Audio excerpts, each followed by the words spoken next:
Hey guys! Welcome back sa ating kusina. Yan, dahil wala kaming pakain sa mga amo.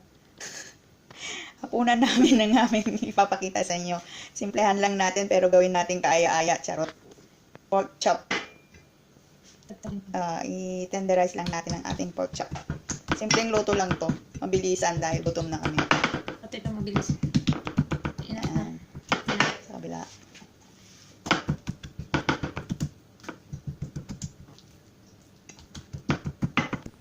Yan, tapos lagyan lang natin ng asin, salt, and black pepper. Oh, talikta.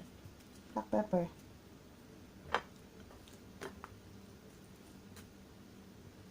Yan, masahiin mo. Masahiin natin para ano, kapit na kapit. Tapos i-coat lang natin siya ng breadcrumbs. Breadcrumbs.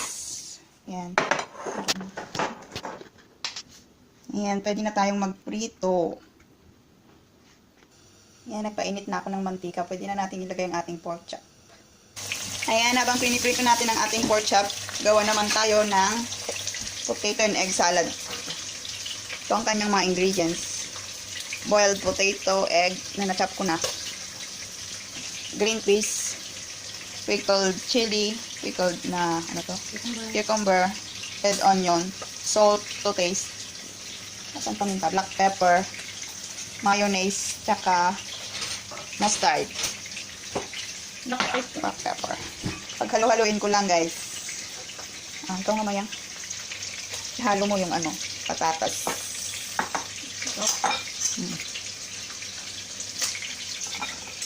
Yan.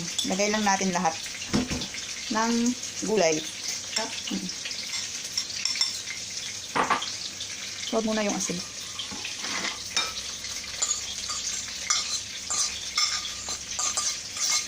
Halo mo.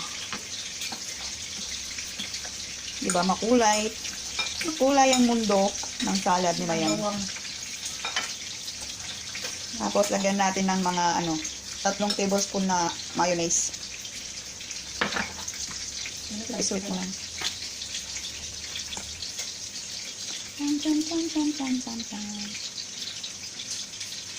Oh.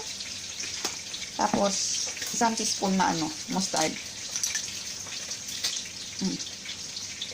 Haluin, dahan-dahan. Dahan-dahan na naman. Lagyan na natin ng black pepper. Tsaka asin. Okay na? Lagyan natin. Lahat lang yan. Pinch of salt.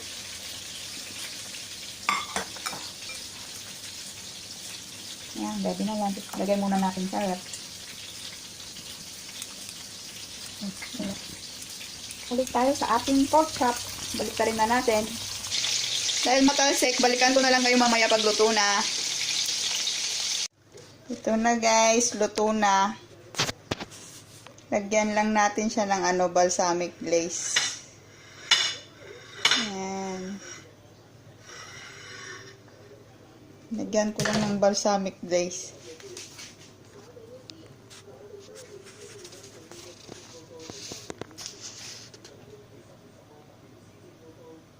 Hindi makita.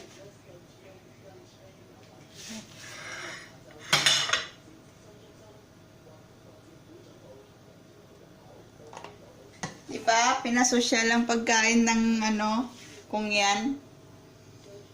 Char.